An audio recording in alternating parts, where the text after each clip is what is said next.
আসসালামু আলাইকুম। এখন দেখবেন সংবাদ শিরোনাম। ক্ষমতায় গেলে জুলাই যোদ্ধাদের জন্য মুক্তিযুদ্ধ মন্ত্রণালয়ে আলাদা বিভাগ খোলার প্রতিশ্রুতি তারেক রহমানের। নিরাপদ গণতান্ত্রিক বাংলাদেশ প্রতিষ্ঠার অঙ্গীকার। পক্ষপাতিত্বের অভিযোগ এনে ছাত্রদলের নির্বাচন ভবন ঘেরাও, চলছে শেষ দিনের আপিল শুনানি। এর মধ্যে 35টি মঞ্জুর, নিষ্পত্তির অপেক্ষায় আরো 30টি। ইতিহাসে সবচেয়ে নিরপেক্ষ হবে ত্রয়োদশ সংসদ নির্বাচন, আশ্বাস স্বরাষ্ট্র উপদেষ্টার। পুলিশকে পেশাদারিত্বের সাথে কাজ করার আহ্বান। প্লট দুর্নীতি মামলায় শেখ হাসিনা, টিউলিপ, ববি সহ 18 জনের বিরুদ্ধে রায় 2 ফেব্রুয়ারি। গুমের মামলায় 25 মার্চ তদন্ত প্রতিবেদন দেওয়ার নির্দেশ ট্রাইব্যুনালের। এতক্ষণ দেখছিলেন সংবাদ শিরোনাম, এখন দেখবেন বিস্তারিত।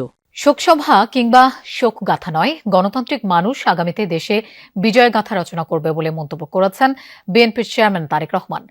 বলেন, আগামীতে একটি নিরাপদ গণতান্ত্রিক বাংলাদেশ প্রতিষ্ঠা করতে ব্যর্থ হলে দেশে শোকসভা কিংবা শোকগাথা চলতেই থাকবে।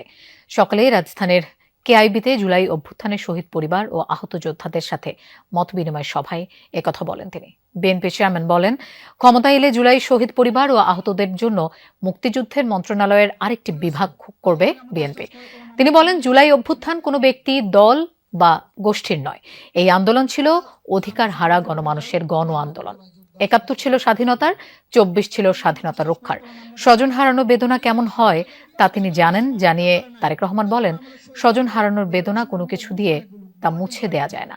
দুইভাবে তাদের ক্ষতিপূরণ দেয়া যায়।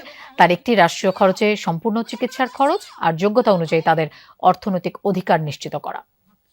যে উদ্দেশ্য নিয়ে এই সাহসী মানুষগুলো রাজপথে নেমে এসেছিলেন, রাষ্ট্র এবং সেই উদ্দেশ্য বাস্তবায়ন করা, অর্থাৎ রাজনৈতিক প্রত্যেকটি দল মত নির্বিশেষে প্রত্যেকটি মানুষের রাজনৈতিক এবং তার যোগ্যতা অনুযায়ী তার অর্থনৈতিক অধিকার নিশ্চিত করা। পোস্টাল ব্যালটে পক্ষপাতিত্ব সহ 3 দফা অভিযোগে নির্বাচন কমিশন ঘেরাও করেছে জাতীয়তাবাদী ছাত্রদল। সকাল 10টার পর থেকে সংগঠনটির নেতাকর্মী নির্বাচন কমিশন অফিসের সামনে জড়ো হন। এ সময় ছাত্রদল সভাপতি রাকিবুল ইসলাম রাকিব বলেন, নির্বাচন কমিশন একটি নির্দিষ্ট ছাত্র সংগঠনকে বিশেষ সুবিধা দিচ্ছে। বলেন, জবরদস্তিমূলকভাবে নির্বাচনের সিদ্ধান্ত পরিবর্তন এবং বিশেষ সেটআপের মাধ্যমে একটি নির্দিষ্ট ছাত্র সংগঠনকে সুবিধা দিচ্ছে কমিশন। এই প্রক্রিয়ায় জাতীয় নির্বাচনেও বড় ধরনের কারচুপির নীল নকশা করা হচ্ছে। তিনি আরো বলেন, একটি বিশেষ রাজনৈতিক গোষ্ঠী প্রতিনিয়ত নির্বাচন কমিশনারদের সঙ্গে সাক্ষাৎ করছে। সচিবালয় বা নির্বাচন কমিশনে তাদের কোনো কাজ না থাকলেও তারা সেখানে অবাধে বিচরণ করছে এবং প্রভাব বিস্তার করছে। নির্বাচন কমিশন অত্যন্ত পক্ষপাতদুষ্ট এবং প্রশ্নবিদ্ধ সিদ্ধান্ত গ্রহণ করেছে পোস্টাল ব্যালট নিয়ে।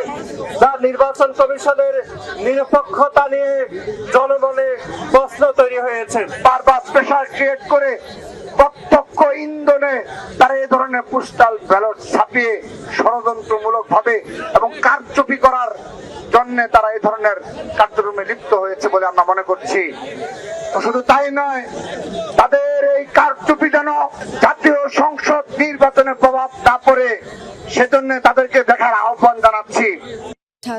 ছাত্রদলের যে অবস্থান কর্মসূচি সেটি সন্ধ্যা পর্যন্ত চলবে বলে শুরুতেই তারা ঘোষণা দিয়েছিল। বেলা প্রায় 11:30টার দিকে তারা নির্বাচন কমিশনের সামনে, নির্বাচন ভবনের সামনে অবস্থান নেয় এবং তারপরে আসলে ঘোষণা করা হয় যে 3টি মূল দাবিতে তারা এই নির্বাচন কমিশন ঘেরাও করেছে আজকে। তার প্রথম দাবিটি হচ্ছে যে ব্যালট পেপারে যে অনিয়ম সেটির। বাংলাদেশের ইতিহাসে সবচেয়ে নিরপেক্ষ নির্বাচন হবে ত্রয়োদশ জাতীয় সংসদ নির্বাচন। রাজশাহীতে এমনটাই বলেছেন স্বরাষ্ট্র উপদেষ্টা লেফটেন্যান্ট জেনারেল অবসরপ্রাপ্ত জাহাঙ্গীর আলম চৌধুরী। সকালে সারদায় 41তম বিসিএস পুলিশ ক্যাডারের শিক্ষানবিশ সহকারী পুলিশ সুপারদের মৌলিক প্রশিক্ষণ সমাপনী কুচকাওয়াজ অনুষ্ঠানে অংশ নেন তিনি। এ সময় স্বরাষ্ট্র উপদেষ্টা বলেন, গ্রহণযোগ্য নির্বাচনে পুলিশের ভূমিকা সবচেয়ে গুরুত্বপূর্ণ। এবারই প্রথমবারের মতো নির্বাচনকালীন নিরাপত্তায় পুলিশ সদস্যদের প্রশিক্ষণ দেওয়া হয়েছে। স্বরাষ্ট্র উপদেষ্টা আরো বলেন, এবারের ভোটে 1.5 লাখ পুলিশ সদস্য কাজ করবে।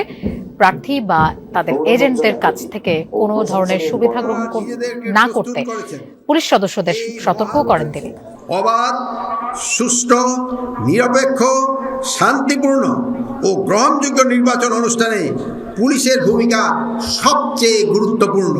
আপনারা পেশাদারিত্বের পরিচয় দিয়ে বাংলাদেশের ইতিহাসে সবচেয়ে নিরপেক্ষ নির্বাচন অনুষ্ঠানের কার্যকর ভূমিকা পালন করবেন। দলীয় স্লোগান দিতে পারলেই আর বিচারক হওয়া যাবে না, এমন মন্তব্য করেছেন আইন উপদেষ্টা ডক্টর আসিফ নজরুল। তিনি বলেন, বিচার বিভাগের সব ক্ষমতা এখন উচ্চ আদালতের হাতে। সকালে রাজধানীর সিরডাপ মিলনায়তনে সেন্টার ফর গভর্নেন্স স্টাডিজের বিচার বিভাগের স্বাধীনতা ও আইনের শাসন নিয়ে নীতি সংলাপে এমন মন্তব্য করেন তিনি। বলেন, বিচার বিভাগের স্বাধীনতার জন্য যা যা করা দরকার তাই হয়েছে। সুপ্রিম কোর্টের সবশেষ নিয়োগ অনেক ভালো হয়েছে জানিয়ে আইন উপদেষ্টা বলেন, এর ফলে রুল অব ল প্রতিষ্ঠা হবে কিনা জানা নেই, তবে জবাবদিহিতা ছাড়া অসীম স্বাধীনতার সুফল বয়ে আনে না। এজন্য উচ্চ আদালতেও কিছু সংস্কার দরকার বলে মনে করেন তিনি। আরো বলেন, সংস্কার নিয়ে অনেকে তুচ্ছ-তাচ্ছিল্য করেন। এত অল্প সময়ে এত বেশি সংস্কার হয়নি। ব্যাংক খাতে মানুষের আস্থা ফিরেছে, রেমিটেন্স বেড়েছে, দ্রব্যমূল্য স্থিতিশীল রয়েছে বলেও জানান তিনি। এ সময় পুলিশ সংস্কার আইন নিয়ে তার হতাশার কথাও জানান। সাবেক প্রধানমন্ত্রী শেখ হাসিনা, রাদওয়ান সিদ্দিক ববি, টিউলিপ সিদ্দিক সহ 18 জনের বিরুদ্ধে প্লট বরাদ্দে দুর্নীতির মামলার যুক্তিতর্ক শেষ হয়েছে। আগামী 2 ফেব্রুয়ারি রায়ের দিন ধার্য করেছেন আদালত।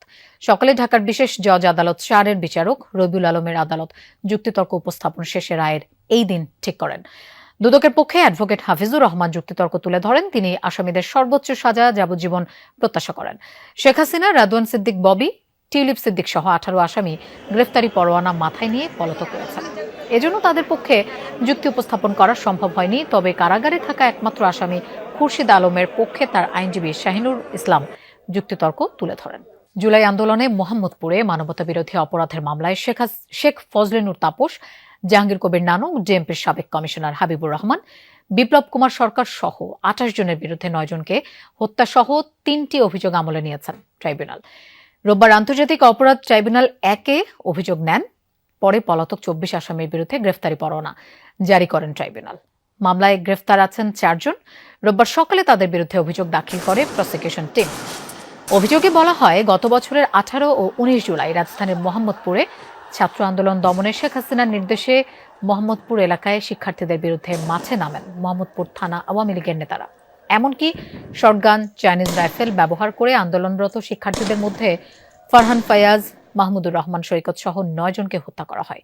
এই মামলায় সাক্ষী 50 জন। এদিকে গুমের মামলায় শেখ হাসিনা ও জিয়াউল হাসান সহ 11 আসামির বিরুদ্ধে 25 মার্চ তদন্ত প্রতিবেদন দিতে নির্দেশ দিয়েছেন ট্রাইব্যুনাল।